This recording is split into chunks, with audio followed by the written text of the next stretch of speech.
Today I am going to speak about different channels of communication or patterns of communication that we observe, especially in context of corporate communication. There can be two different possibilities. One is external communication and one is internal communication.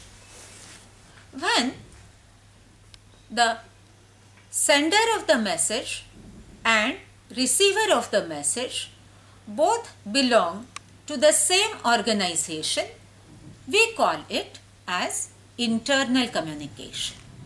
And if one person belongs to the organization and the other person is not member of that organization, it can be considered as the external communication. Again, you will find that it is possible to further describe each of this communication in different categories, or we can classify them depending on the relationship between the sender of the message and the receiver of the message.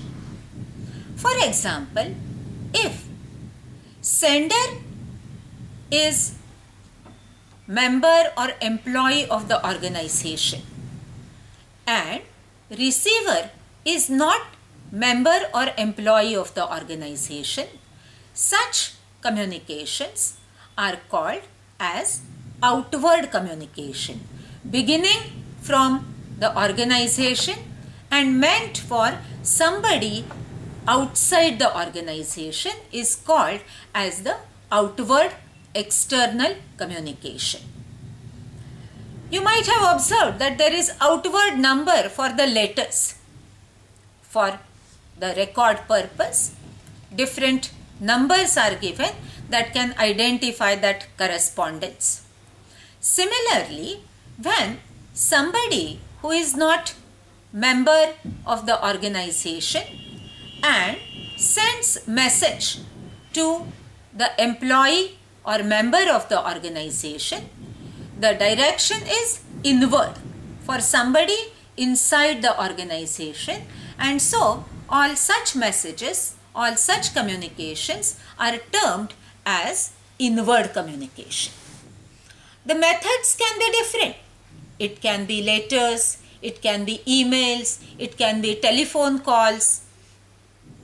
The purpose also may vary. Here you will find that when we are talking about external communication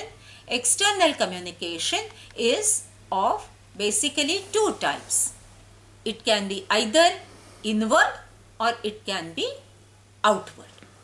Similarly, when we consider internal communication, that is communication between people belonging to the same organization, that also can be described in different categories or different types.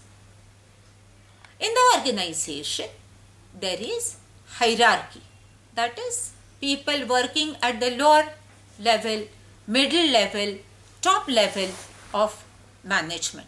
The job descriptions consider some people working at the higher positions and some members belonging to lower positions in the organizational chart. And depending on their position vis-a-vis the organization, we consider basically two types of possible internal communications. One is the horizontal communication. What is horizontal communication? Communication that takes place between members who belong to the same level or who enjoy the same job description.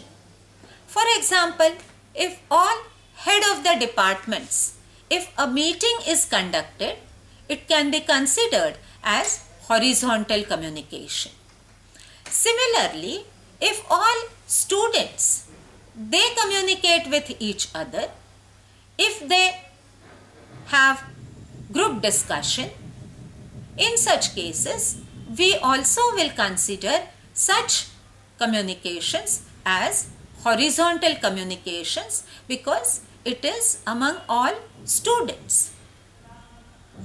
But when one person belongs to higher position and the other person belongs to a lower position in the organizational chart, we consider it as vertical communication. And this vertical communication can further be divided into two types. One is upward communication and one is downward communication. The person who belongs to a lower position and communicates to his superiors, higher authorities, in such cases it is termed as upward communication. And when communication flows from people from the higher position to somebody working at the lower position, we call it as downward communication.